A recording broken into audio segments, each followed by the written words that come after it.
conseil d'administration d'UPA Développement International. C'est la Journée mondiale de l'alimentation. Je pense que je n'ai pas besoin de vous l'apprendre. La thématique choisie par la FAO cette année, c'est les héros de l'alimentation. Et pour cette fois, dans le contexte de la pandémie, nous avons conçu cette activité en pensant aux femmes, aux héroïnes de l'alimentation. Donc, à toutes ces femmes qui nourrissent les autres, d'abord leurs enfants, leurs familles et leurs concitoyens. Pour la FAO, les héros de l'alimentation, ce sont ces personnes qui, derrière ce que nous mangeons, ont produit, semé, récolté, pêché ou transporté des aliments. Des gens donc que vous connaissez pour votre engagement auprès de UPA Développement International ou dans vos organisations respectives. On peut souligner aussi que le prix Nobel de la paix a été remis cette année au Programme alimentaire mondial pour reconnaître ses efforts de lutte contre la faim. Et en remettant le prix, on a souligné le fait que le nombre de personnes qui souffrent de sous-alimentation chronique est en augmentation. Et même la ministre canadienne du Développement international ce matin, Mme Karina Gould, a ajouté que la COVID exacerbe tout ça et que jusqu'à ce qu'on ait trouvé un vaccin, la nourriture demeure le meilleur remède au chaos. Alors, on est une cinquantaine aujourd'hui réunis par Zoom. Encore une fois, merci. Les femmes qui vont prendre la parole proviennent du Bénin, du Sénégal, de la France et du Québec. Elles travaillent auprès des femmes, elles travaillent pour les femmes dans des organisations paysannes, dans des cuisines collectives. Les cuisines collectives, pour ceux qui sont moins familiers avec la formule, c'est des regroupements qui permettent, grâce aux dons d'aliments et au travail des volontaires, de distribuer de la nourriture. Et on le verra avec Gloria que les choses ont dû être changées parce qu'il y a des cuisines collectives qui ne peuvent plus fonctionner comme elles fonctionnaient auparavant. Mais avant de vous présenter nos invités, on va parler de ce que vivent les femmes rurales. On a pensé vous tracer un grand portrait et on a trouvé avec bonheur une chercheure qui s'appelle Sandrine Dury. Elle nous attend, elle est à Montpellier, dans le sud de la France. Et Sandrine va nous tracer un portrait de la situation des femmes rurales, en particulier en Afrique de l'Ouest. C'est une spécialiste de ces questions-là. Donc, vous l'avez compris, on vous demande de fermer vos caméras, vos micros. Vous pouvez poser des questions. Moi, les questions vont m'être acheminées par chat. Vous avez le chat au bas de l'écran, donc vous pourrez envoyer des questions. Vous allez me voir baisser les yeux de temps en temps, ce n'est pas impoli, je m'excuse tout de suite. J'ai besoin de lire mes notes de temps à autre et de lire vos questions aussi pour les transmettre. On jongle avec des incertitudes techniques, alors on vous remercie à l'avance de votre compréhension. Et là-dessus, j'aimerais beaucoup inviter Hugo Beauregard-Langelier, le secrétaire général du PA Développement International, à nous dire quelques mots et à vous souhaiter la bienvenue. Bonjour, merci Hélène. Bonjour à tout le monde. Écoutez, ça me fait plaisir d'être avec vous virtuellement. J'ai quelques soucis avec mon ordinateur, donc je suis sur ma tablette, fait que je ne pourrais pas voir tout le monde. Mais dans un premier temps, salutations à nos panélistes qui sont avec nous aujourd'hui et salutations aussi à tout le monde qui est autour de l'écran ensemble malgré la distanciation physique. Écoutez, en pensant au thème d'aujourd'hui, les héroïnes, en fait, pour être sincère avec vous, je suis allé voir dans le dictionnaire la définition pour me donner quelques idées. Puis, il y a deux définitions au terme héroïne. Dans un premier temps, il y a celui auquel on pense régulièrement, c'est-à-dire des gens qui se démarquent, soit par leur courage ou par leur accomplissement exceptionnel. On pense, exemple, là, dans les femmes, là, dernièrement, Hélène parlait du prix Nobel de la paix au Programme alimentaire mondial il y a quelques années. Il y a la jeune Malala, la pakistanaise, on pense moins régulièrement, ce sont les femmes qui tiennent le rôle principal dans une histoire. Et là, on fait plus référence aux histoires dans les livres, aux histoires au théâtre, dans les films.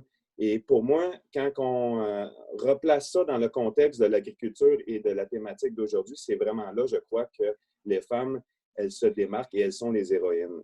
Parce que si les fondements principaux de chacune de nos histoires de vie, on considère que ce sont se nourrir, que c'est se soigner, que c'est élever les enfants, bien, il ne faut pas fouiller très longtemps pour constater que les personnages principaux de ces histoires-là, ce sont les femmes. Donc, en cette journée de l'alimentation, puis aussi au moment où on le voit, là, c'est la deuxième vague de la COVID dans plusieurs des pays d'où nous venons.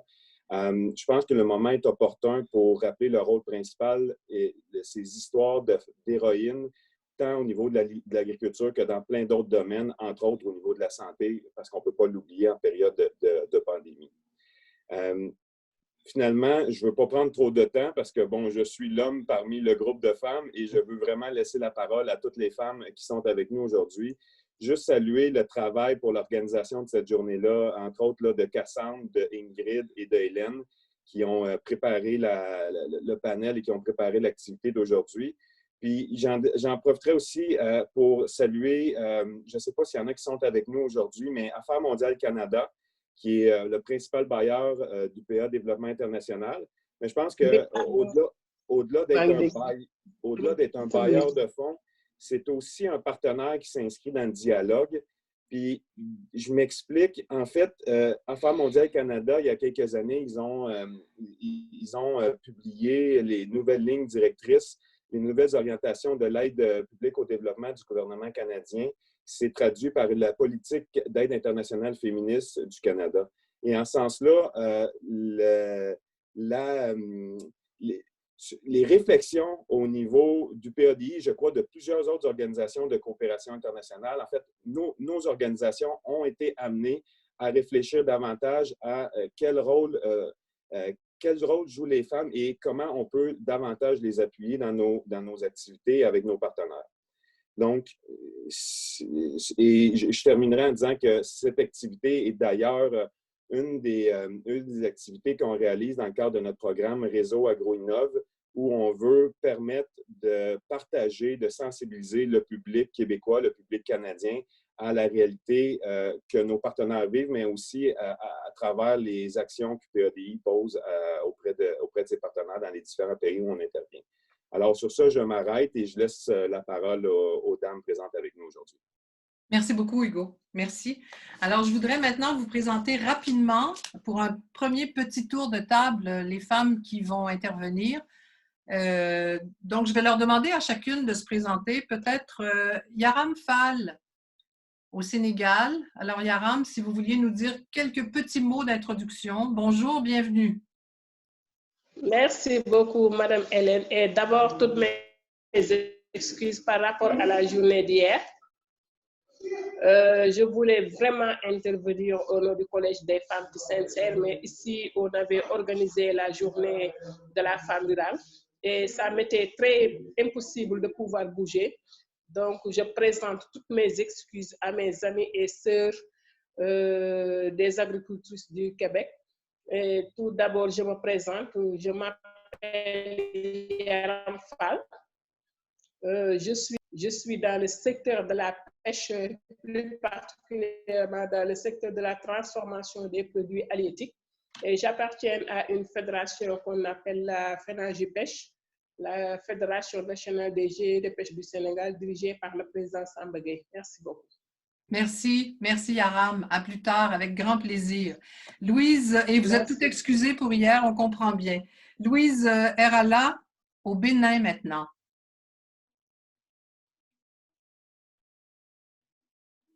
Alors, Louise, il faudrait ouvrir votre microphone, s'il vous plaît.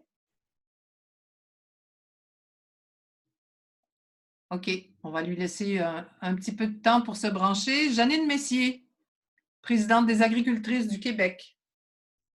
Vous pouvez ouvrir votre caméra, Janine, si vous voulez. Oui, alors, merci Hélène. Je me présente, Janine Messier, présidente des agricultrices du Québec. Je suis productrice agricole aussi. Je produis bleuets en corymbe, asperges, céréales et bientôt sirop d'érable. Je siège également sur le Conseil du statut de la femme, donc qui est une organisation qui vient en fait conseiller le secrétariat à la condition féminine, qui est un organisme ministériel ici au Québec. Donc, je suis bien contente de faire partie de ce panel aujourd'hui, puis contente de revoir Yaram et Louise. Merci. Alors, Louise, est-ce que vous m'entendez cette fois? Je vous entends bien. Alors, présentez-vous rapidement, s'il vous plaît. Bonjour. Merci beaucoup. Merci à toutes les femmes du panel. Merci aux braves femmes. Moi, on m'appelle Louise Lara. Je suis agricultrice. Je suis la présidente de la Fédération nationale des agricultrices du Bénin. le Collège des femmes du Bénin. Merci. Je suis Merci contente aussi beaucoup. de Merci voir. beaucoup. Voilà. Et à Montréal maintenant, Gloria Fernandez, s'il vous plaît. Un second. Bon, bonjour, mon nom c'est Gloria Fernandez. Je suis originaire de Guatemala. Je suis née au Guatemala. Il y a plusieurs années, je suis à Montréal et je dirige un organisme lucratif pour aider à s'intégrer les immigrants et surtout à démarrer des cuisines collectives, des cours de cuisine dans les écoles. J'ai participé aussi pour le démarrage des cuisines collectives à l'Haïti et à la Bolivie. Merci beaucoup. Merci Gloria, à tout de suite. Donc, il est difficile de comprendre une situation si on ne détient pas d'informations d'ensemble. Alors, pour les 10 prochaines minutes ou à peu près, Sandrine Dury, qui est économiste, qui est spécialiste de la consommation alimentaire, va nous parler. Elle est rattachée au Centre de recherche agronomique pour le développement, c'est le CIRAD en France. Elle a gentiment accepté de nous présenter ce portrait de la situation des femmes rurales, de leur rapport à la production de nourriture et bien sûr du choc de la pandémie que nous traversons tous ensemble. Et Sandrine va pouvoir revenir au cours de l'activité et tracer un bilan, une conclusion d'activité à la toute fin. Alors, Sandrine Dury à Montpellier, s'il vous plaît. Sandrine. Oui. Oui, bonjour voilà. à tous. Et je suis très honorée. Merci beaucoup de cette invitation de la part de l'UPADI. Je pense que c'est un des bons côtés, s'il y en a, de cette crise de Covid, c'est de pouvoir nous relier finalement. Et c'est, en tous les cas, merci beaucoup. Du coup, voilà, dans la demande qui m'a été faite, il a été dit « les femmes tiennent debout les systèmes alimentaires ». Effectivement, c'est le cas. Elle travaille dans les champs, donc elle travaille d'après la FAO, 40%, plus de 43% de la force de travail agricole dans les pays en développement est constituée des femmes. C'est pas la moitié, mais c'est presque la moitié. C'est beaucoup. Mais alors, elles font beaucoup de choses. Elles travaillent, elles font les semis, elles entretiennent les animaux. Il faut penser à elles. Elles s'occupent aussi de gérer les semences. Elles ont un rôle en fait partout dans l'agriculture. Et si on prend le système alimentaire qui relie la production à la consommation, on voit aussi qu'elles sont commerçantes. Très souvent, elles assurent un rôle essentiel du commerce des aliments entre les campagnes où ils sont produits et les villes qui ont une importance de plus en plus importante. Elles sont commerçantes de gros, commerçantes de détail. Elles sont aussi transformatrices. Les femmes ont un rôle extrêmement important, à la fois dans des petites entreprises, multiples petites entreprises, de transformation alimentaire, mais aussi comme salariées dans les entreprises plus industrielles. Elles ont souvent des salaires un peu plus bas que les hommes. Elles sont aussi restauratrices dans les petits villages, et restauratrices dans les villes des pays en développement. Elles sont dans les rues souvent, et elles assurent la transformation de l'alimentation, elles cuisinent dans le monde entier. Ça, on peut dire que les femmes du monde entier sont reliées par cette activité de transformation à domicile. Elles vont s'occuper de nourrir leur famille et souvent, elles vont même nourrir physiquement les personnes les plus fragiles, les enfants, les personnes âgées. Elles vont prendre soin d'eux. Donc ça, c'est vraiment quelque chose qui relie les femmes du monde entier. Les femmes, elles sont aussi responsables souvent du recyclage des matières agricoles qui ne sont pas c'est les résidus. C'est Pierre Bourdieu, un sociologue très connu, qui avait écrit un bouquin qui s'appelle « La domination masculine ». Et en fait, dans ce livre, il décrit les activités agricoles et la différence entre les hommes et les femmes. Et en fait, les hommes sont souvent sur les tracteurs, voilà, alors que les femmes, elles ramassent les choses. Elles sont dans des activités peut-être un peu moins nobles. Et ça reste aujourd'hui, souvent c'est le cas, les personnes qui vont s'occuper finalement de boucler le circuit économique circulaire, souvent c'est les femmes qui vont s'occuper de trier les déchets, qui vont gérer la matière organique dans les arrière-cours, dans leur jardin, dans leur potager, dans de nombreux pays du monde. Voilà. Je regarde aussi un petit peu mes notes. Donc, ces femmes, elles sont partout omniprésentes. On dit que 70% des emplois du commerce et de la transformation sont occupés par des femmes dans les pays en développement. Mais elles ont, en fait, si elles travaillent, partout. Si elles assurent quelque chose d'absolument fondamental, elles sont victimes de grandes inégalités, vous le savez, des inégalités d'accès économique aux moyens de production. Donc, dans l'agriculture, par exemple, il y a seulement 16% des propriétaires de terres qui sont des femmes dans le monde. Elles ont souvent très peu accès à la propriété aussi des animaux. Il y a beaucoup d'inégalités d'accès vis-à-vis des services et des conseils agricoles qui sont encore structurés pour aller parler au chef de famille, qui est souvent un homme. Et du coup, les femmes, elles ne bénéficient pas des progrès du développement la plupart du temps. Elles sont exclues. Du coup, pas de semences améliorées, pas d'intrants, pas de traction attelée. Les femmes sont aussi sous-représentées dans la gouvernance des systèmes alimentaires et des systèmes agricoles, dans les politiques agricoles. Il y avait une étude là, qui a été faite, il y en a eu plusieurs, hein, mais par exemple en Amérique latine, dans les années 2000, il y a eu je sais pas, ils ont compté 76 ministres de l'agriculture au cours de plusieurs années différentes dans une quinzaine de pays. Et sur ces 76 ministres de l'agriculture, il y a eu 2 femmes. Il y a eu une étude un peu similaire, plutôt sur les instituts de recherche et de développement et d'enseignement supérieur en agriculture en Afrique, au sud du Sahara. Et les femmes, elles étaient seulement 25% des enseignants de l'éducation supérieure et des chercheurs, et seulement 14% dans les postes à responsabilité. Et du coup, on arrive, en fait, avec l'éviction des femmes dans les postes de responsabilité politique, de définition des politiques agricoles, des politiques alimentaires, on arrive à faire des politiques et des projets de développement, puisque on est concerné par cette action-là, qui sont aveugles au genre. Et c'est vraiment une source d'inefficacité et de pénalisation en fait de tous. Il y a eu des études aussi là-dessus, se dire bon, si on était un peu plus attentif au genre dans le secteur agricole et alimentaire, en fait, on réussirait quand même à peut-être mieux à faire les transitions vers un système plus juste, qui soit plus respectueux des ressources naturelles, avec des emplois un peu plus décents et en préservant la biodiversité. Je voulais juste donner 2 exemples, j'ai un petit peu de temps, sur des choses que j'ai connues dans ma vie professionnelle, d'expériences où on a fait des projets de recherche ou de développement insensibles au genre, et pour illustrer mon propos. Donc, dans les années 90-2000, il y a eu beaucoup de sélections variétales d'une plante qui s'appelle le sorgho. C'est une céréale qui est assez importante dans la sécurité alimentaire en Afrique de l'Ouest en particulier.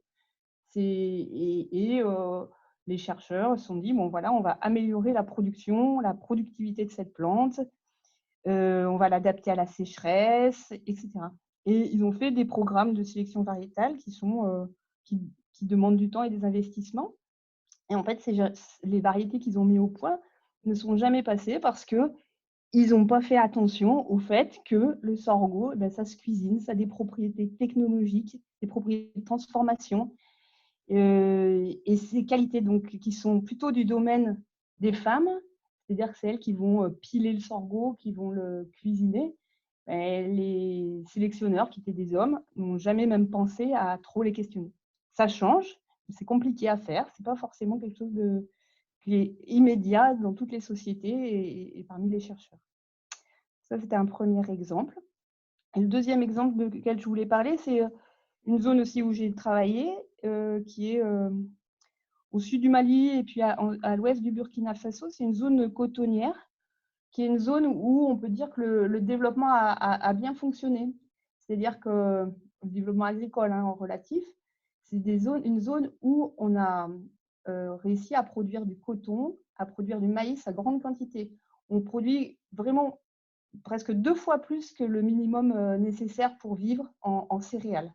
Donc, c'est des zones où on appelle ça, c'est le paradoxe de Picasso, parce que parallèlement à ça, en fait, la malnutrition infantile, le retard de croissance est plus élevé que dans les autres régions qui sont moins agricoles.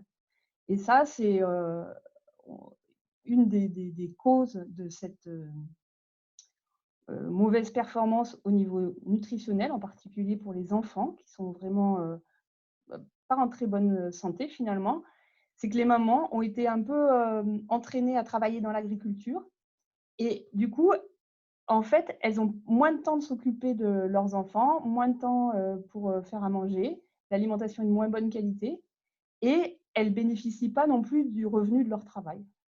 Voilà, donc ça, c'est aussi un exemple de projets agricoles qui ont fonctionné d'une certaine façon, mais dont le résultat n'est pas terrible au niveau nutritionnel, alimentaire, et voire même négatif en fait. Donc voilà, moi c'est une réflexion pour dire voilà, il faut concevoir des projets de développement qui tiennent compte des femmes, et pour les concevoir bien, il faut mettre les femmes dans la conception en fait, simplement parce qu'elles vont avoir un autre point de vue. Est-ce que j'ai encore 2 minutes ou bien Oui, ça va? encore 2 minutes. Ouais. Voilà. Du coup, je voulais aussi juste dire un tout petit mot sur la pandémie. Donc, effectivement, puisque elle s'est traduite par des problèmes de santé, mais surtout ce qui nous a marqué toutes. Et là, je pense qu'on est vraiment solidaires aussi, c'est qu'on a eu affaire à soit des confinements qui nous ont obligés à rester chez soi, soit des fermetures de marché, en tout cas des restrictions dans les déplacements. Au niveau des pays en développement, il y a beaucoup de marchés qui ont été fermés. Et comme je le disais précédemment, les femmes sont des acteurs absolument essentiels dans les marchés.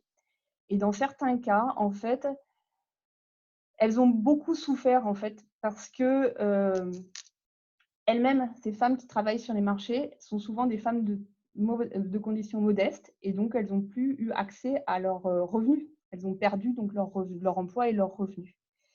Et parfois, même, ça a été fait de façon un peu discriminatoire parce qu'on a considéré que les supermarchés étaient peut-être plus crédibles, en particulier en Asie du Sud. On a privilégié les supermarchés qui étaient soi-disant plus sains. Donc ça, c'est aussi un problème de choix politique. Ensuite, les femmes sont souvent aussi sur des activités de production de produits qui sont périssables, comme les fruits et légumes ou le lait, qui ne sont pas les denrées stockables. Et ces filières-là ont été plus impactées que les autres, puisque les produits n'ont pas pu être stockés pendant les périodes où il y a eu arrêt de l'activité. Et là, elles ont été impactées de façon très rapide. Ensuite, évidemment, ces produits-là sont des produits qui sont essentiels pour une bonne alimentation. Et avec les pertes de revenus, pertes d'emplois, il y a eu une fragilisation de la santé et une fragilisation de l'accès aux soins. Enfin, le confinement a fait souvent augmenter la pression sur les femmes. Elles ont dû cuisiner. On s'est rendu compte que… Alors ça, c'est une expérience qu'on a eue en faisant quelques enquêtes en France.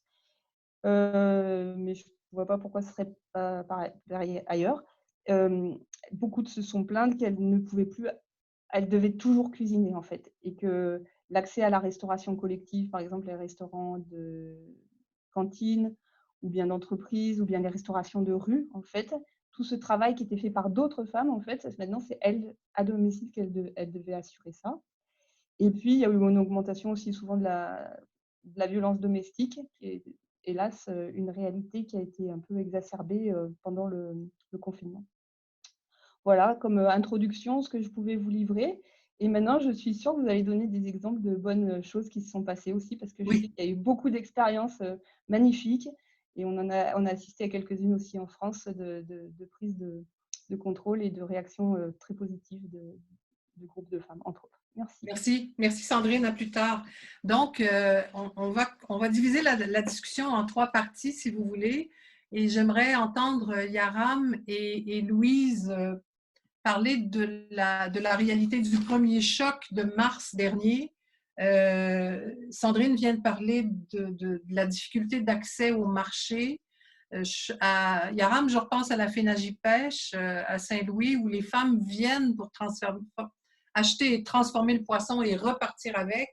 J'imagine que tout ça, ça a été bouleversé dès le départ. Alors, parlez-nous un petit peu du choc, là, du premier choc de cette pandémie, s'il vous plaît. Yaram, peut-être pour commencer, puis on ira au Bénin par la suite.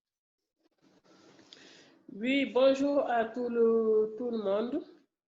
Je salue encore toutes les panélistes qui sont là et tous les participants qui sont en train de suivre ce panel-là. Concernant au choc du mois de mars 2020, concernant la pandémie de la COVID-19, nous, au niveau de la plateforme du Collège des femmes du Saint-Cerf, parce que je vais parler dans la généralité, on a vu que vraiment c'était un choc qui a engendré une psychose au niveau de nos productrices. Parce que comme vous le savez, le monde rural, c'est la cohésion sociale, c'est l'entraide, la solidarité entre exploitants familiales. Et avec cette pandémie-là, on a vu l'arrêt successif des travaux au niveau de nos exploitations familiales, que ce soit dans le secteur agricole, dans le milieu de l'élevage, dans l'agroforesterie et dans la pêche. On a aussi noté avec les mesures barrières imposées par nos États, l'arrêt du transport, ce qui engendre qu'on ne peut plus écouler nos produits. Et comme vous le savez, dans nos zones de production, on ne dispose pas d'infrastructures adéquates pour subvenir à ces fléaux naturels. On a aussi vu qu'avec cette pandémie, la diminution des revenus dans le secteur de la transformation. Parce qu'avec la fermeture des marchés locaux et des marchés hebdomadaires, qui est notre principal canal de distribution de nos produits, on a vu avec cette fermeture de ces marchés-là, les produits sont restés dans les mains des femmes. Et c'était très, très, très difficile parce que ne disposant pas de moyens suffisants pour subvenir aux besoins quotidiens de nos familles, aux besoins quotidiens de nos exploitations familiales, ça a engendré une psychose au niveau de la famille. Parce que les pères ne pouvant plus travailler avec la restriction de la diminution des heures de travail, et quand on ne dispose pas de moyens de transport, c'est encore pire. On a vu que vraiment les revenus au niveau de ces exploitations familiales sont beaucoup diminués ou bien même inexistantes.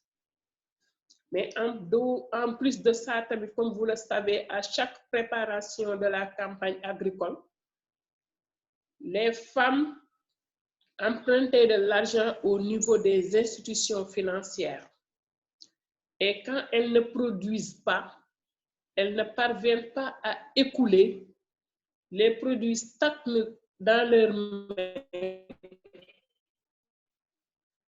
On ne peut pas rembourser.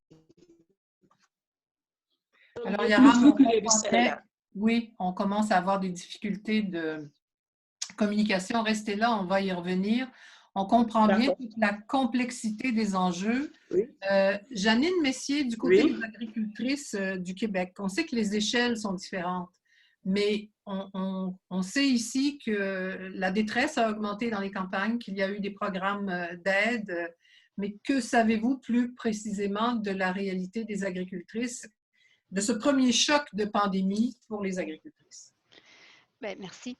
Donc, en fait, je reprends un peu les termes de Yaram, la pandémie touche plus de la moitié des femmes dans le monde et entre autres en restreignant les déplacements, les fermetures des magasins, des marchés, en désorganisant les chaînes d'approvisionnement, puis en fragilisant l'approvisionnement aussi.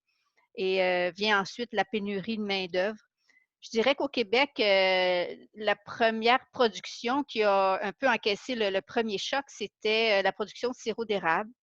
Je connais des femmes, en fait, la plupart des productions de sirop d'érable pour le produit de vente au détail, ce sont des femmes là, qui supportent ça. Donc, ça a été vraiment un choc parce qu'elles avaient des inventaires.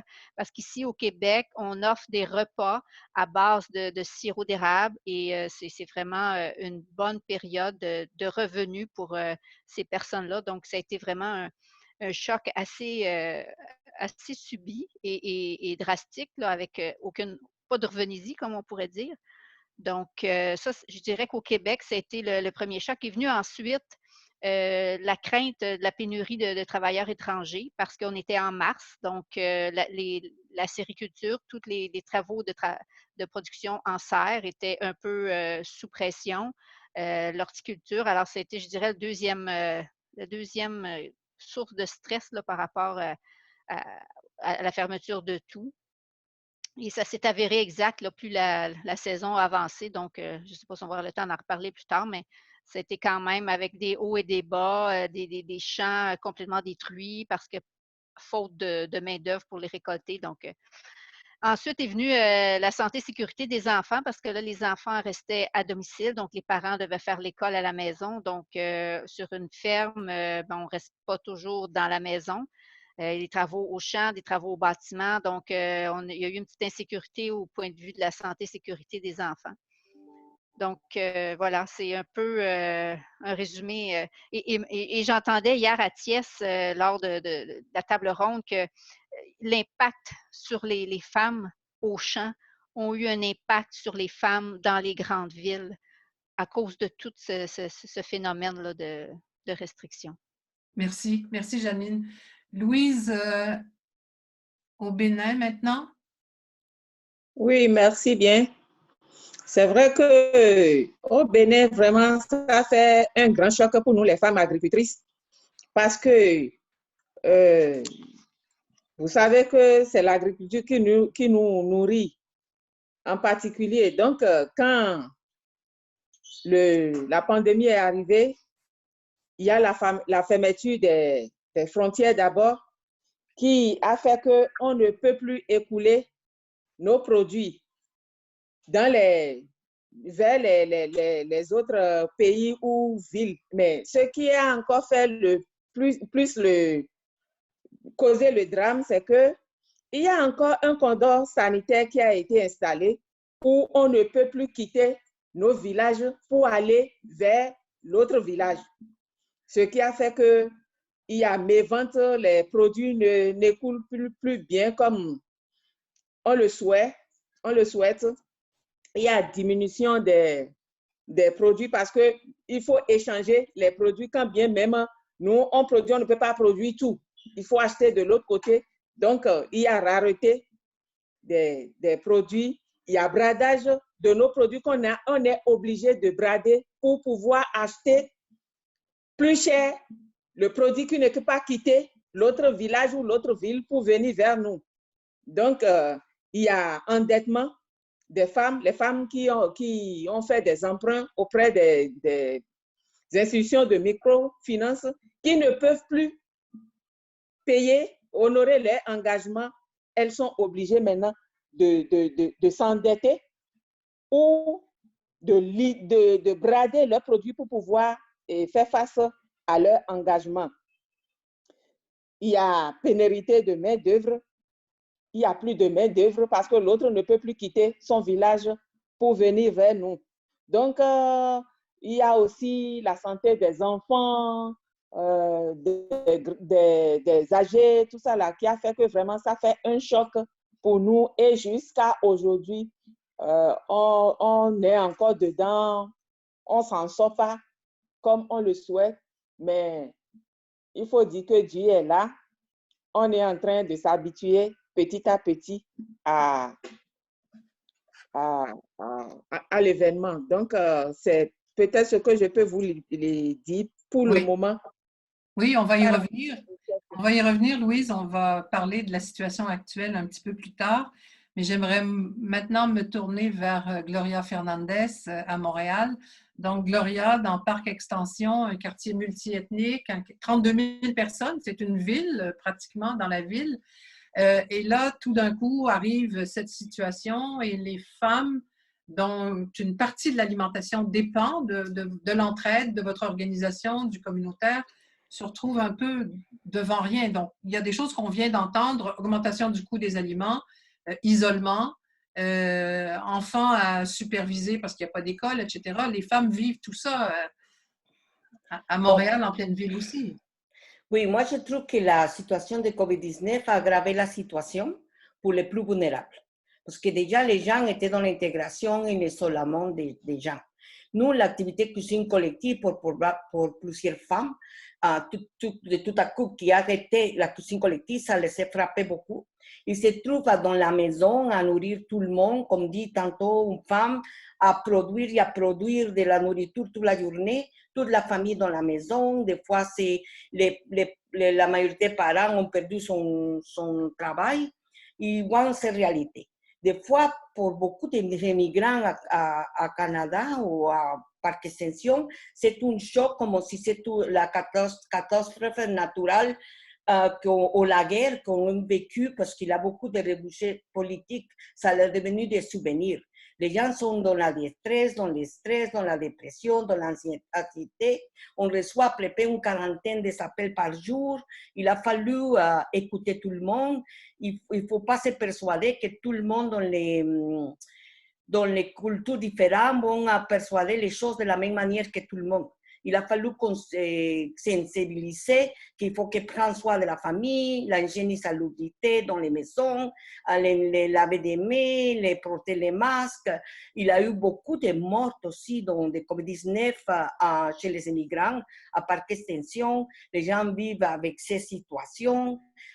Les gens commençaient à penser aussi qu'il manquait de produits dans les supermarchés, voir les supermarchés vides, ça leur donnait le stress de ne pas avoir les financements nécessaires pour faire des achats en gros. Il a fallu agir et tripler la liste de dépannage, voir la façon comment on arrivait une boîte de nourriture chez les familles à la maison. Les femmes ont capoté pour voir que les enfants étaient à la maison et qu'est-ce qui passait pour l'avenir des enfants, l'éducation, tout ça. Et les professeurs les lancent tous les documents nécessaires pour la maison et les gens sont à un niveau scolaire faible. La langue, c'est une barrière énorme. Il y a des conflits. Alors, toute la pression a monté. Merci, Gloria. Sandrine, au CIRAD à Montpellier, il y a Marguerite qui nous demande du Sénégal où est-ce que ça en est maintenant et qu'est-ce qu'on a fait. Et c'est l'objet de la prochaine partie de la discussion. Mais Sandrine, s'il vous plaît, au CIRAD à Montpellier, si vous m'entendez, ce qu'on comprend de tout ça, c'est qu'il y a des choses qui sont communes à toutes les femmes du monde et que ce qu'on appelle aujourd'hui la charge mentale a augmenté considérablement pour les femmes, où qu'elles soient. Tous les indices d'insécurité, de stress semblent avoir monté pour les femmes, Sandrine. Oui. Alors, attendez, je mets voilà. Oui, c'est ce que je pense, oui, ce que je disais tout à l'heure, c'est qu'on a des témoignages qui sont très concordants. Et même, on parle souvent d'intersection, effectivement, que si on est plus riche ou plus pauvre, ça va changer un peu, effectivement, il y aura des conditions de vie qui vont être différentes.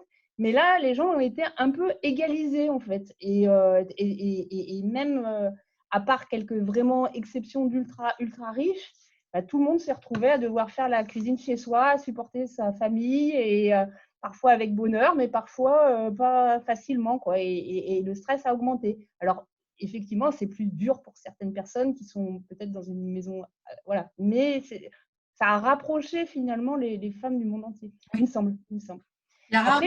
Yaram au Sénégal, oui. Pardon. Ça va, Sandrine, vous vouliez ajouter quelque chose? Oui, après, il y a des choses aussi parfois qui ont émergé, on a vu ça en tous les cas. C'est que dans certains cas, les rôles se sont un tout petit peu réajustés. C'est-à-dire que dans certains cas, les hommes ont fait des efforts aussi pour partager des tâches qui sont traditionnellement féminines.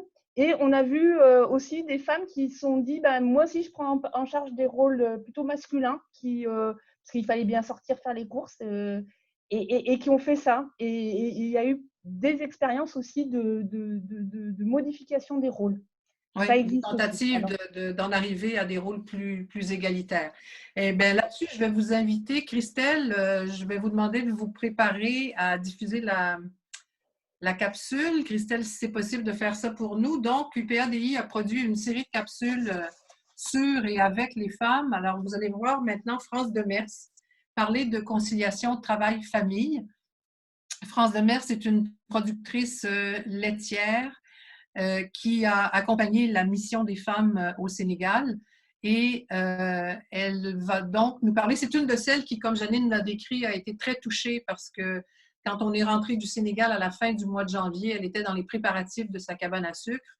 et tout s'est arrêté. Donc, le revenu qu'elle tirait de tout ça, elle ne l'a pas eu l'année dernière et elle a dû se réorganiser. Mais France nous parle ici là, de ce que ça représente pour elle, cette conciliation travail-famille. Alors, 2 minutes et on poursuit la discussion.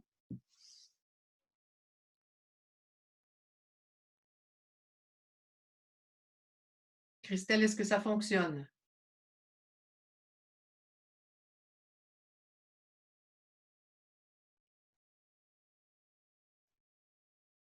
Un petit peu de patience, s'il vous plaît. Oui, ça devrait aller. Voilà. Je m'appelle France Demers, fille d'agriculteur sur une ferme laitière avec mon conjoint et mon fils qui est associé avec nous depuis 3 ans. Nous sommes dans la région de Magog, en Estrie. On a aussi une érablière pour la production de sirop d'érable. Et depuis 6 ans, on reçoit aussi les gens à venir à la ferme, à la cabane à sucre pour manger des repas.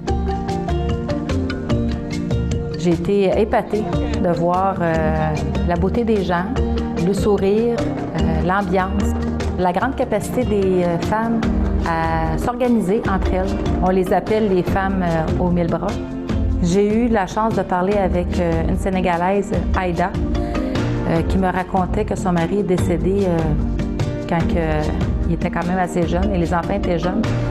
Elle a pris la charge de la ferme et des enfants. Elle m'a dit qu'elle a trouvé ça très dur, mais qu'aujourd'hui, elle est contente de tout ce qu'elle a accompli. La conciliation famille et agriculture est plus dure pour nous, les femmes. Moi, mon congé de maternité, c'était 3 jours à l'hôpital. Tout ce qu'on faisait avant, toutes les réunions, le travail qu'on faisait avant, qu'on venait effectuer avant, après qu'on a eu les enfants, on veut continuer à les faire. Je pense que c'est un plus d'avoir les enfants avec nous, de pouvoir leur transmettre les valeurs à tous les jours. On a toujours eu du plaisir parce qu'on est en famille. Mes parents nous ont transmis leur passion pour l'agriculture et je voulais à mon tour, moi aussi, pouvoir élever mes enfants dans le domaine agricole puisque je trouve que c'est vraiment un milieu avec des bonnes valeurs, des valeurs familiales. C'est pour ça que j'ai décidé de faire mes études en agronomie. Ma mère a réussi avec brio la conciliation famille-agriculture.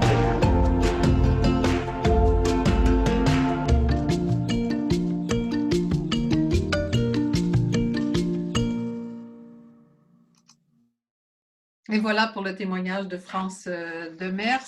On a vu France avec une petite fille dans les bras à un moment donné dans la vidéo. La belle histoire, c'est que France et son conjoint ont accueilli un stagiaire sénégalais à la ferme il y a quelques années. Et quand on est arrivé au Sénégal, dans un des villages, eh bien, elle a vu le petit enfant qui est né pendant que le papa était sur la ferme au Québec. Et c'est comme ça qu'ils se sont retrouvés. C'était un moment vraiment très, très émouvant qui raconte un peu aussi la richesse de ces échanges. Alors, voyons maintenant où est-ce qu'on en est 7 mois plus tard. C'est Marguerite qui demande qu'est-ce qu'on a mis en place pour aider les femmes, justement. Je pense qu'il y a eu, grâce et avec UPA Développement International et plusieurs autres organisations, des actions pour tenter de diffuser l'information sur les mesures socio-sanitaires, le lavage des mains, la distanciation, le port du masque, etc. Il y a des capsules qui ont été produites, mais au-delà de ça, il y a RAM peut-être, si on pouvait vous entendre pour que vous puissiez vous santé aujourd'hui pour les femmes. Il y a RAM, oui, ici, oui, Madame Hélène. Oui, on écoute. D'accord. Ici, au niveau du Sénégal, avec le Collège des femmes, on a mis en place d'abord un groupe WhatsApp pour sensibiliser les femmes concernant le port du masque, les précautions d'hygiène à prendre au niveau de nos exploitations familiales et en plus respecter les rendez-vous au niveau des structures de santé parce qu'on a vu avec la pandémie, certaines personnes ne se sont plus allées au niveau des districts sanitaires pour vraiment suivre le rendez-vous médical. Et on a fait des sensibilisations concernant le respect strict concernant la vaccination de nos enfants avec le programme élargi de vaccination. Les actions entreprises aussi, on a essayé de diminuer nos dépenses au niveau de nos exploitations familiales, c'est-à-dire les dépenses inutiles pour au moins se gérer avec le peu de revenus qu'on a, essayer de survivre et de vraiment régler les problèmes au niveau de la famille. Est-ce que la vie est revenue sur les marchés, Yaram? Est-ce que la circulation est redevenue possible? Est-ce que sur le site de la FENAGIPêche à Saint-Louis, est-ce que les femmes ont pu revenir, transformer leurs poissons et repartir? Ça, comment ça fonctionne, la circulation? Oui, ça commence à fonctionner difficilement parce que, comme vous le savez, avec la pandémie au niveau de notre centre de transformation, on a vu qu'il y avait l'arrêt des travaux. Mais avec la pandémie, il y avait des projets qui étaient mis en place. Et avec l'ensemble des femmes, on s'était débrouillé pour aller vers ces projets-là pour qu'on puisse apporter une contribution au niveau de la centre. Et avec le bureau de mise à niveau, on a eu à avoir une subvention à peu près de 13 900 000 pour renforcer les équipements et mettre en place des bassins de fermentation pour qu'au moins à l'avenir, s'il y a des fléaux, on ne le souhaite pas, que les femmes puissent conserver leurs produits au niveau de ces bassins de fermentation jusqu'à 6 mois. C'est une méthode très améliorée et qu'on respecte les normes de traçabilité. J'aurai l'occasion de vous envoyer les vidéos une fois les investissements terminés et ça me ferait un très grand plaisir. Et ça a tendance à recommencer parce que, comme vous le savez, notre saison de pêche démarre au mois de novembre.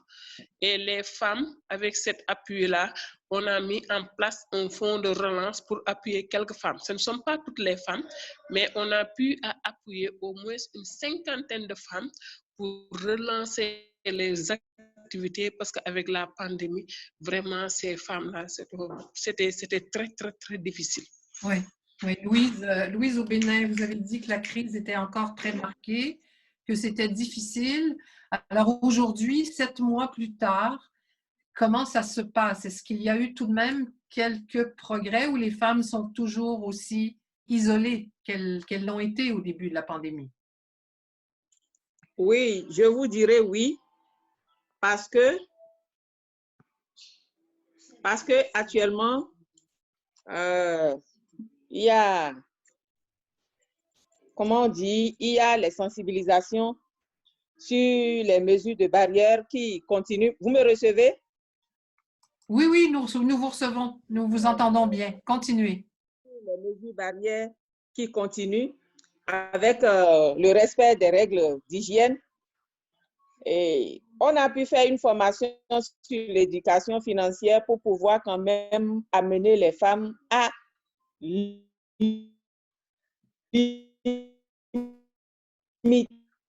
les dépenses inutiles parce que actuellement, pour dépenser, il faut quand même les dépenses à faire des formations sur ça.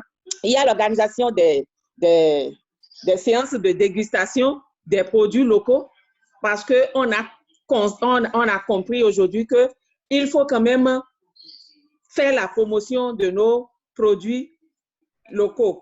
Donc, comme on est dans le mois de consommation local au Bénin, donc on a profité pour faire la promotion des produits, la séance de dégustation et dans les ateliers et autres là, on a exigé maintenant, parce qu'on a commencé par faire des petites réunions, des mini-ateliers et autres là, on a exigé que ça soit nos produits locaux qu'on nous présente maintenant. Parce que tout ça là va faire que les femmes vont avoir gain de cause à leurs problèmes en écoulant un peu leurs produits. Donc, la sensibilisation continue et sur le consommation local et on fait connaître les produits aussi avec les sensibilisations et autres. S'il y a activité quelque part, on amène les produits, on fait des mini-foires pour faire connaître les produits locaux. Oui. Voilà, les produits Oui. locaux, je vous dis. Donc, Janine voilà Messier. quelques activités qu'on est en train de mener actuellement pour pouvoir s'en sortir un peu. Merci. Janine Messier, on entend le mot produit local et on se dit qu'au Québec, ça a été un impact. En tout cas, ça a renforcé cette adhésion des consommateurs à la production locale, la pandémie. On l'a vécu dans les derniers mois. Oui, tout à fait. Donc, en fait, toute l'appréhension qu'on avait sur à savoir si l'agriculture était pour réussir à maintenir l'approvisionnement, s'est estompé parce que comme l'agriculture a très bien répondu, a réussi à poursuivre l'approvisionnement. Puis ici au Québec, ça s'est traduit par un engouement pour l'autocueillette de fruits et légumes, c'est-à-dire que les gens des villes viennent en campagne pour récolter les fruits, les légumes produits dans les fermes pour leur consommation personnelle. Alors, il s'est traduit un engouement exponentiel, entre autres parce que, évidemment, les gens pouvaient moins voyager, donc ils se sont retournés vers des activités locales. Un engouement aussi pour l'achat local et ça, les décideurs, les décideuses en ont pris conscience, comme les consommateurs et consommatrices. Et ça, moi, je souhaiterais que l'agriculture familiale saisisse cette opportunité, soutenue par l'État, évidemment, mais c'est une opportunité assez magique, je dirais, si on peut employer le terme, mais on n'aurait pas pu... c'est dommage qu'une si grande détresse, une si grande pandémie vienne mettre ça en lumière, mais bon, prenons-le, là, c'est une opportunité sensationnelle. Donc, pour contrer l'isolement, les agricultrices du Québec ont coordonné des conférences-discussions virtuelles localement, un peu comme des assemblées de cuisine, ayant comme thème comment gérer son stress. On a pu rejoindre plus de 250 personnes et c'est pas fini. Les conférences-discussions se poursuivent. Maintenant, avec le portrait de la situation actuelle, on s'aperçoit que la pandémie est une menace à la fois pour des vies et pour des moyens d'existence aussi. Alors, évidemment, la pandémie vient aggraver les systèmes alimentaires défaillants. Donc, il y a des opportunités, il y a des menaces aussi. Alors, voilà. Ici, au Québec, des programmes gouvernementaux ont été mis en place pour supporter temporairement les manques à gagner là, dans certaines productions, dans certaines entreprises. Mais on comprend que c'est un panacée, ça pourra pas durer toujours comme ça. Alors, va falloir innover et trouver des façons de prendre les opportunités de cette pandémie. Avant d'aller à Gloria pour parler un peu de ce qui se passe maintenant, Janine, est-ce qu'il y a eu des mesures gouvernementales de soutien? Il y a eu des campagnes locales, en tout cas de promotion de l'achat local? Comme tel, encore des programmes concrets en vue de promouvoir l'achat local, mais je dirais que, je réfléchis tout en parlant, que Aliments du Québec, qui est une organisation là, qui promeut les achats locaux, vient de recevoir une somme assez intéressante là, du gouvernement du Québec pour justement continuer à faire la publicité et à promouvoir l'achat local là, des produits là, québécois. Donc, je dirais que oui, c'est une première avancée, je dirais, directe. Sinon, les programmes qui étaient offerts, c'était surtout pour supporter les entreprises individuellement ou les salariés. Mais ça, c'est vraiment je dirais, une offensive là, globale pour promouvoir l'achat local. Oui.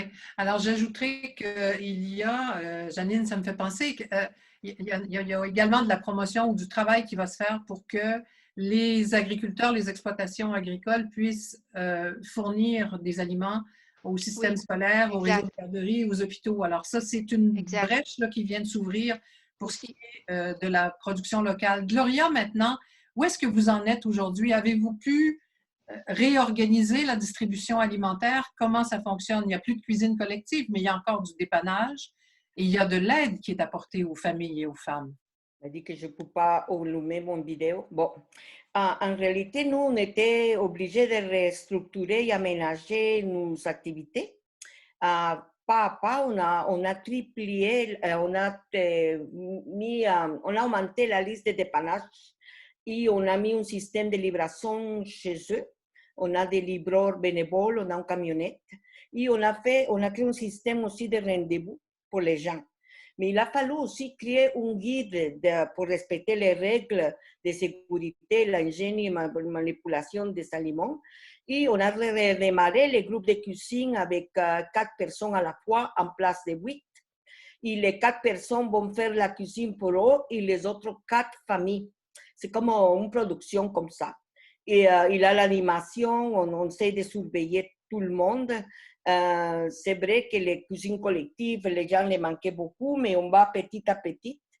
Et on a beaucoup de formations ou des groupes de 8 personnes pour voir la manière qu'on va agir dans les cuisines collectives et prévoir la contamination ou que tout le monde respecte les règles.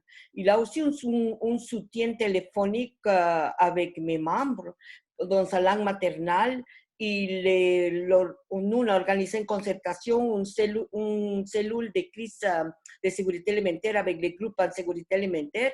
On a créé des pamphlets et des habits en toutes les langues pour que les gens voient qu'ils sont soutenus de longue distance et on les informe aussi les ressources actuellement qui travaillent. Nous, on est toujours là pour les soutenir. Et nos membres, maintenant, on est en inscription de carte de membres. Les gens viennent nous voir avec des rendez-vous. Et on a la chance d'avoir 12 endroits pour recevoir les rendez-vous. Mais ce n'était pas facile, mais on essaie de nous ajuster à la situation. Oui, c'est vraiment un travail colossal. Il y a des gens qui nous demandent, d'abord pour Yaram et Louise, Louise, vous avez parlé de dégustation de produits locaux. Est-ce que c'est votre initiative, l'initiative de votre organisation, ou il y a derrière tout ça une véritable volonté gouvernementale? Louise, au Bénin.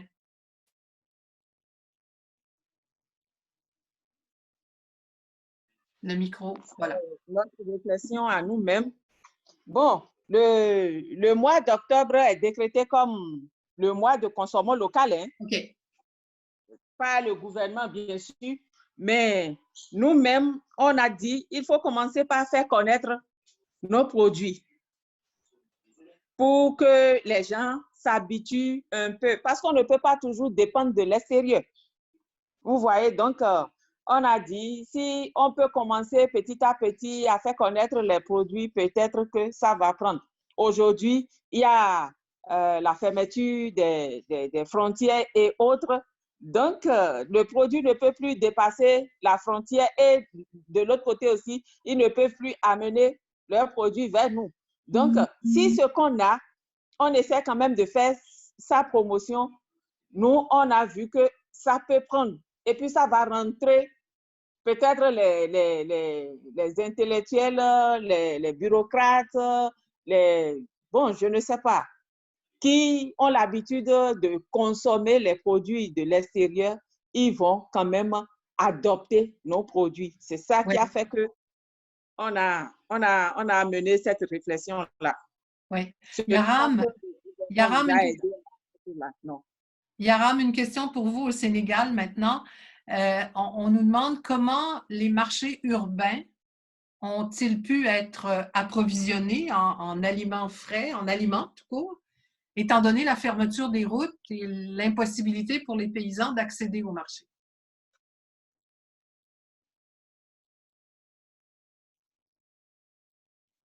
Yaram, au Sénégal, est-ce que vous êtes là? Alors, Yaram est absente pour l'instant. Est-ce que... Oui, Yaram. Oui, salut. Oui, tu m'entends? Oui. Je vous entends très bien. Est-ce que vous avez bien entendu la question? Quelle est votre question, s'il vous plaît? Alors, la question, c'est, il y a quelqu'un qui demande si les urbains ont pu être approvisionnés par la production du milieu rural, étant donné que les routes étaient fermées.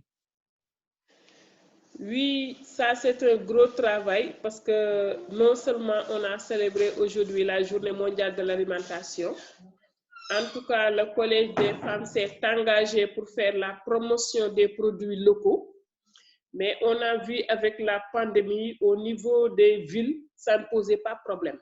Mais au niveau des villages, des coins les plus reculés, on avait augmenté les denrées de première nécessité.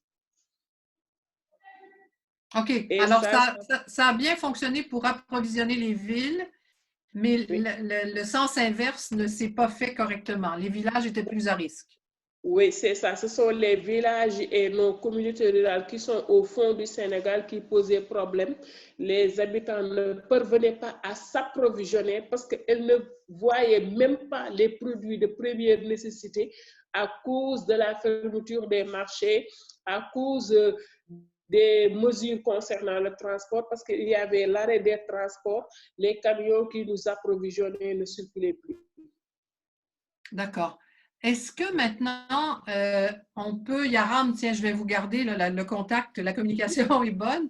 Est-ce que la pandémie a permis d'améliorer certaines façons de fonctionner?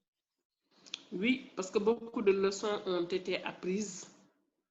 Parce qu'on a vu des gens qui sont dans le secteur de l'élevage, plus particulièrement dans l'aviculture, des femmes qui ont diversifié leurs activités en faisant de la transformation de céréales, faire des jus, concernant d'autres activités pour au moins subvenir aux besoins des familles. Et en plus de ça, ça a suscité un état de conscience aussi. Parce que comme vous l'avez constaté avec la pandémie, beaucoup de produits se sont péris dans les zones les plus reculées, ne disposaient pas d'infrastructures de conservation ou bien de valorisation. Maintenant, les leçons apprises sont nombreuses, mais ce qu'on peut retenir, c'est de renforcer le développement le partenariat économique entre exploitants familiaux. Parce que vous avez constaté que dans nos familles, les familles sénégalaises sont assez nombreuses. Si on y croit vraiment, parce qu'il y a plus une diversité d'activités agro-sylvo-pastorales et halieutiques, si on y croit, c'est un marché potentiel qui existe déjà. Avant de chercher un marché dans la sous-région ou bien à l'extérieur, oui, il faut d'abord exploiter le marché qui existe déjà sur place. Donc, c'est de recréer des circuits, c'est de créer de nouveaux circuits à l'échelle locale. À l'échelle locale, faire le développement partenariat économique, parce que les agricultrices du Nord qui cultivent le riz peuvent faire des échanges avec celles qui sont dans le bassin arachidier, qui sont dans l'arachide, le mil, les céréales, etc. Nous, qui s'activons dans le secteur de la pêche et dans le secteur de la transformation des produits, on peut nouer des partenariats avec d'autres fédérations qui sont dans des zones les plus reculées et qui ne voient même pas de poissons ou bien de produits transformés. Si on parvient à nouer ces partenariats-là, déjà, c'est un marché potentiel qui existe déjà. Parfait. Louise, êtes-vous d'accord avec ce que Yaram vient de nous dire? Est-ce que ça peut être des choses qui se mettent en place au Bénin? Et est-ce que vous pouvez obtenir le soutien gouvernemental pour y arriver? Louise et Lara. Bien sûr, parce que nous sommes avec la PNOPA. Or, la PNOPA est là pour faire le plaidoyer. Donc, si on élabore bien les thèmes de référence, je pense que ça peut aller avec le gouvernement parce qu'on va associer la PNOPA pour faire le plaidoyer dans ce sens-là. Ça va aller. Et vous n'êtes pas sans savoir que nous sommes avec le ministère de l'Agriculture. Donc, si on élabore bien le thème de référence, on va dans ce sens-là, ça peut aboutir. Oui, est-ce que vous pensez pouvoir faire entendre la voix des femmes, des mères de famille, des femmes qui nourrissent leurs enfants? Louise, est-ce que vous êtes en mesure de faire entendre la voix des femmes auprès du ministère de l'Agriculture? Mais bien sûr, parce que, comment on dit, avant tout autre, il faut savoir que nous-mêmes, on est mères. Donc, on peut, dans ce sens-là, organiser des séances d'information, de formation, de sensibilisation et dit voilà là où on veut aller. Donc, on veut que nous restons ensemble pour mener cette activité-là. Je pense que ça peut aller. Oui, d'accord. Pour reprendre les mots de Sandrine Dury, pour avoir des politiques qui ne soient plus aveugles au genre, mais qui considèrent les femmes. Jeannine Messier, sur la question des politiques agricoles et des femmes, est-ce que vous craignez que ce qu'on vit en ce moment, ça marque un recul sur certains plans pour ce qui est des droits des femmes, de la propriété des entreprises agricoles, par exemple? Je ne crois pas. Je ne crois pas au Québec. En fait, il y avait déjà une belle lancée, une belle cohésion sociale avec toutes sortes de phénomènes là, qui ont vu le jour là, au Québec là, avec des nomenclatures bien spécifiques là, au dénigrement sur les femmes. Mais je ne crois pas. Au contraire, je crois plutôt que ça l'a mis en lumière toute la part des femmes en agriculture. Entre autres, hier, c'était la journée de la femme rurale et j'ai jamais tant vu de messages ou sur Facebook là, en faisant mention et de partage aussi de ces mentions-là. Fait que heureusement, ça ne sera pas une cause ce ne sera pas une raison pour accuser un recul. Toutefois, ça n'enlève pas les autres causes qui peuvent faire reculer, les autres conditions qui peuvent faire reculer la cause des femmes. Puis pour la pandémie, c'est ce que ça nous a appris, mais en fait, moi, je comprends qu'une pandémie, c'est comme une guerre avec un ennemi invisible qui tire de partout. Et puis que même malgré tous les efforts déployés par les dirigeants, on les sent parfois un peu dépassés par la situation. Mais par contre, certaines causes avancent plus vite que prévu. Exemple, comme vous parliez tantôt, Mme Raymond, que les institutions maintenant s'approvisionnent localement en majorité. Ça fait longtemps qu'on le demande et puis heureusement, ça semble déboucher. Par rapport à UPADI, bien, la mission du UPADI, c'est de soutenir la ferme familiale comme un modèle d'agriculture durable. Puis je crois que l'organisation se positionne favorablement là, à travers toute la pandémie parce que ça nous fait réaliser que l'alimentation est un enjeu de sécurité nationale et que l'alimentation planétaire est souvent portée par les femmes et par l'agriculture familiale. Que les grandes différences avec l'agriculture face à d'autres enjeux commerciaux, ben, c'est sa sensibilité au climat, c'est sa main-d'œuvre, l'accès à la main-d'œuvre et puis toutes les règles environnementales avec lesquelles il faut faire avec. Alors, voilà. Pour moi, oui, alors, où on est rendu présentement, je pense que là, il va falloir en même temps réagir, réagir et être proactif en même temps. Oui. Mais voilà. Alors, si je vous demandais maintenant, Louise, Yaram, si je vous demandais ce que vous attendez, puis le chat sert à ça pour les autres, ce que vous attendez à moyen terme pour de la part d'une organisation comme UPA Développement International, parce que là, de toute évidence, il n'y aura pas de mission dans les prochains mois. Ça reste très difficile. Les entrées-sorties des pays sont très complexes. Revenir au Canada d'un pays étranger contraint les voyageurs à une quarantaine, donc d'une quinzaine de jours. Donc, comment on peut réorganiser les rapports? Comment on peut continuer de travailler ensemble, justement pour sortir le plus humainement possible de cette situation-là? Tiens, Louise, peut-être au Bénin. Louise et Lara. Qu'est-ce que vous attendez du PA?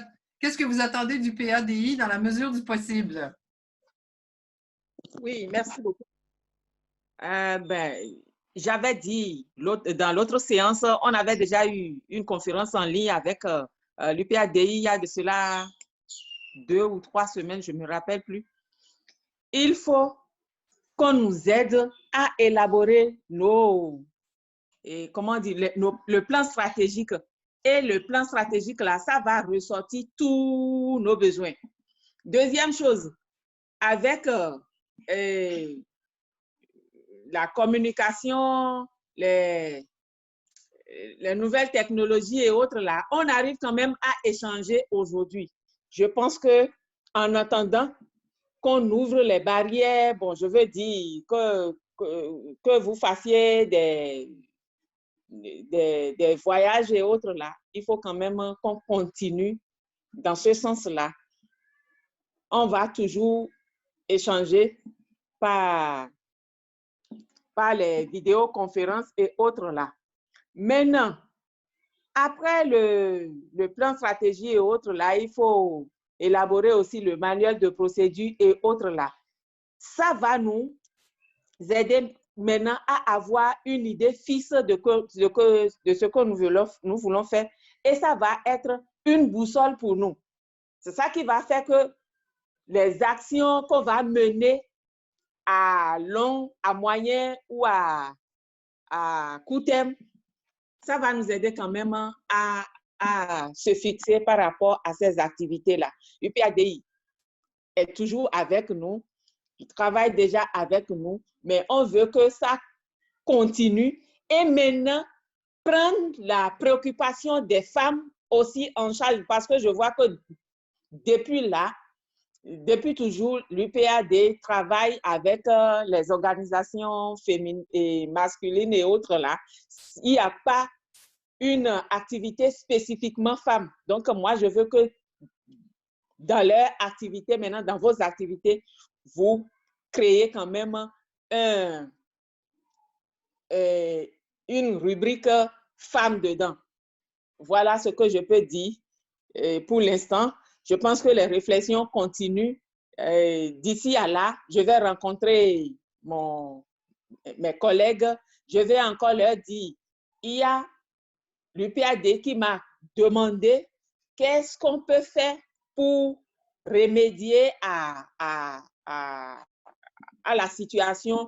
Qu'est-ce que l'UPAD peut nous faire aujourd'hui pour qu'on puisse quand même sortir de nos difficultés. C'est ça, le mieux possible. Donc, il y a Ramphal maintenant au Sénégal. Qu'est-ce que vous espérez du PADI dans les prochains mois? Merci, Madame Hélène. Oui. Ce que nous attendons de l'UPADI, c'est de partager d'abord les bonnes expériences que chacun d'entre nous a vécues dans sa zone. Parce qu'avec la pandémie, il y a certaines personnes qui ont mis en place des stratégies de résilience. On veut vraiment qu'il y ait un partage d'expérience entre l'UPADI et le Collège des femmes du Saint-Cerf. Et ensuite, comme vous le savez, avec le programme Le Savoir des gens de la Terre et les GT, nous le sollicitons toujours qu'il y ait une généralisation de cet appui de l'UPADI au niveau des autres fédérations membres du CNCR.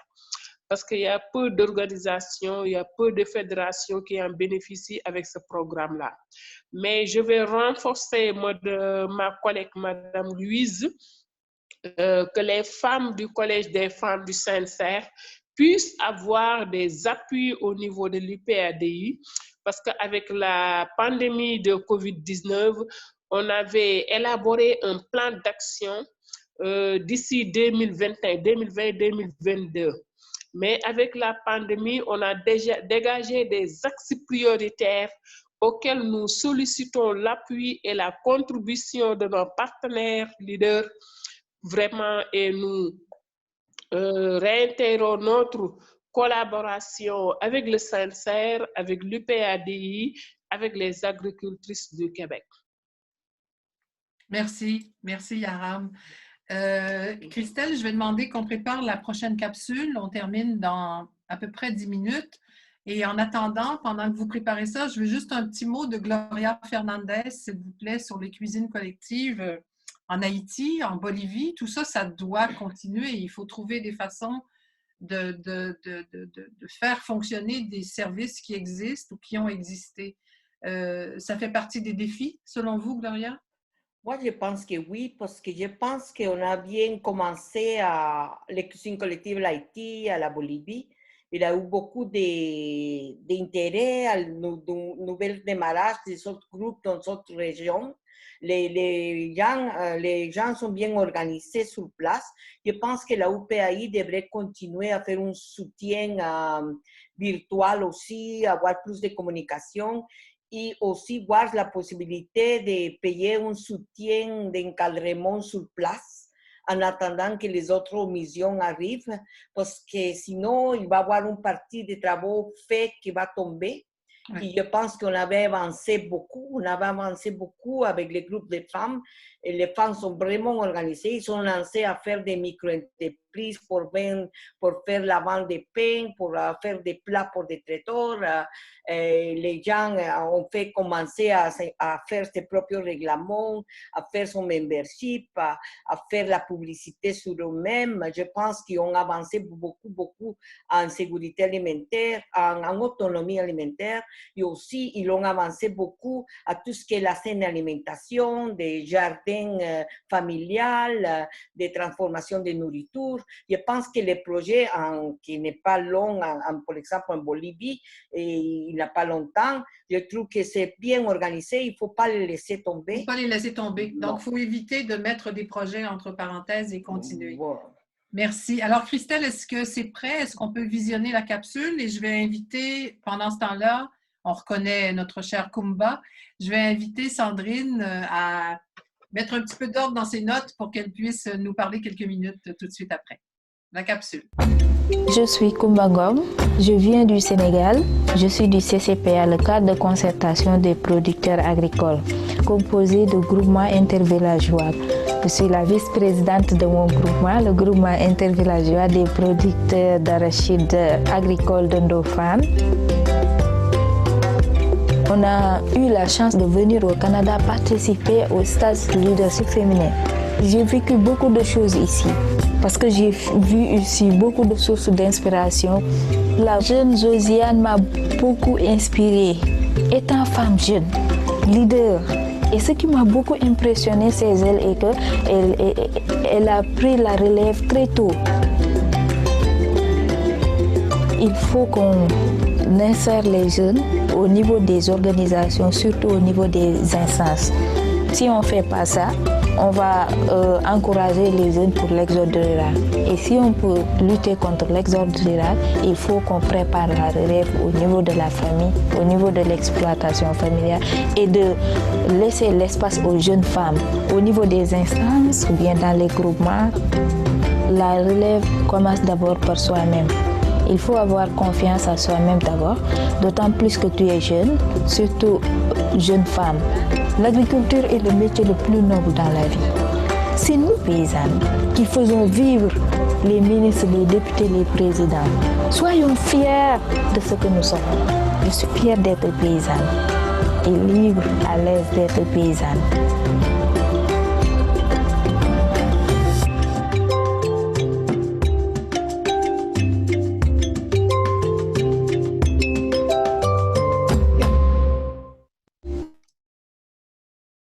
Kumba Ngom au Sénégal. Sandrine Dury, est-ce que vous m'entendez? Je vous entends. D'accord. Alors, voulez-vous, et je vais juste dire à Janine, Louise, Yaram et Gloria de préparer un tout petit mot pour la fin, mais c'est à vous que reviennent les prochaines minutes, Sandrine, pour nous dire un peu ce que vous retenez de ce que vous avez entendu. Alors, j'ai essayé de mettre de l'ordre dans mes notes, mais c'est difficile. Il y a beaucoup d'idées. Ce que j'ai entendu, c'est qu'effectivement, la Covid a provoqué quand même une augmentation des fragilités, que les gens qui étaient déjà fragiles se sont retrouvés en situation parfois très délicate. En France, par exemple, je voulais vous préciser ça, il y a eu 3 fois plus de gens qui sont allés chercher de l'aide alimentaire. Donc, il y a quand même une explosion de difficultés. Et ça a été vraiment bien expliqué par les différents intervenants. Mais aussi, moi, ce qui me frappe, c'est quand même qu'il y a eu beaucoup de bénévoles et aussi d'interventions politiques. Là, on les a pas beaucoup cités, mais moi, j'ai suivi un petit peu le cas du Cameroun, le cas du Burkina Faso, le cas du Côte d'Ivoire, où les gouvernements, ou bien il y a beaucoup, où les gouvernements ont quand même pris des mesures très tôt, effectivement pour essayer de contenir la maladie, mais aussi pour limiter les effets négatifs des fermetures de marchés, les fermetures des villes, des confinements. Et ça, il faut quand même le reconnaître, c'est que les gens ont été assez réactifs et adaptatifs. C'est-à-dire, comme je sais pas, quelqu'un disait, c'est comme une guerre, ça tire de partout, on ne sait pas bien quoi faire, mais il y a des actions. Et il ne faut pas négliger, en fait, quand je trouve qu'on est un intervenant comme l'UPADI extérieur, les capacités aussi des gouvernements locaux à agir et essayer de s'articuler bien. Mais ça, c'est un problème universel entre les intervenants privés, et y compris les ONG, et les pouvoirs publics. Et je trouve que ça peut aussi, voilà, qu'on a des choses qui sont assez belles qui se passent. Voilà. Moi, c'est un petit peu mon sentiment. Et je peux rester là-dessus. Merci. Merci beaucoup. Merci de votre participation. Alors, Janine, un petit mot de la fin. Merci à vous. Janine Messier au Québec. Oui, alors merci Hélène. Alors, mon petit mot pour les femmes, alors plus que jamais, nous devons rester mobilisés puis fédérer nos actions sur des objectifs précis, raffermir nos partenariats et puis innover, profiter et croître. Merci beaucoup. Gloria, votre souhait en terminant, votre mot de la fin? Il faut ouvrir le micro, chère Gloria. Moi, je pense que les femmes représentent la gloire, l'espoir et l'amour. Et je pense que sont des actrices qui transforment les vies des personnes. Je trouve qu'il faut continuer à rayonner, aller à l'avance et continuer à développer et être positif. Continuer. Continuer. Ouais. Louise et Lara, au Bénin, un souhait? Merci. Avec tout ce que Janine a dit, moi, je souhaite que, en tout cas, le COVID a ouvert les yeux à nous tous. On sait maintenant qu'on a des valeurs qu'on peut quand même développer chez nous. Il faut quand même qu'on développe ces valeurs-là à travers les mets locaux qui sont déjà oubliés. Ça fait un moment. Il faut réactiver. Je vais dire, c'est les mets-là, il faut commencer par faire leur promotion. En dehors de tout ça, là, il faut le partage d'expérience de chaque pays entre nous, parce que veut ou pas là, on est ensemble, on doit rester ensemble pour faire développer notre continent. Donc, restons ensemble en distribuant ou bien en échangeant les expériences de chaque pays. Et merci à l'UPADI qui ne cesse de nous aider chaque fois, chaque jour, tout le temps. Je remercie l'UPADI. Merci à vous. Merci beaucoup, Louise. Yaram Fall, au Sénégal. Oui, tout d'abord, mes remerciements à l'endroit de l'UPADI, à nos amis et sœurs agricultrices du Québec. Moi, mon message, je vais le lancer à nos agricultrices du Sénégal, c'est d'y croire fermement, de produire sainement, de mettre des mécanismes de la chaîne de valeur, c'est-à-dire de la production à la cuillère du consommateur, produire sainement, y croire, comme ça on peut s'en sortir à n'importe quel événement. Et prions que cette pandémie-là puisse disparaître pour qu'on puisse raffermir nos relations, comme l'a si bien dit Madame la présidente des agricultrices, parce que nous, ce qui nous arrange, ce qui nous lie, ce qui nous maintient, c'est de consolider nos relations entre l'UPA, Agricultrice du Québec, le Saint-Cerf et la plateforme Collège des femmes du Saint-Cerf, parce que nous aimerions vraiment vous revoir ici au Sénégal pour voir ce que vous avez laissé la fois dernière et ce que vous voulez voir cette année. Et merci beaucoup à Hélène, à cette belle modération. Vraiment, ça ne nous supporte pas. Merci beaucoup. Merci.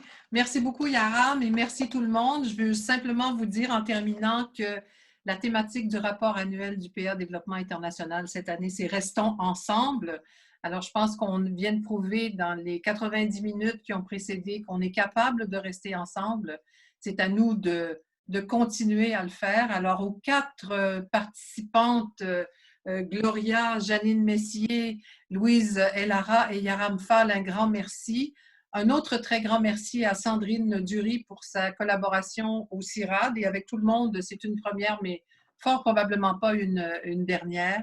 Et je vous souhaite une excellente fin de journée de l'alimentation et je souhaite qu'on continue de se serrer les coudes et qu'on reste ensemble, justement. Au revoir. Bonne fin de semaine. OK, merci beaucoup. Bonne fin de semaine.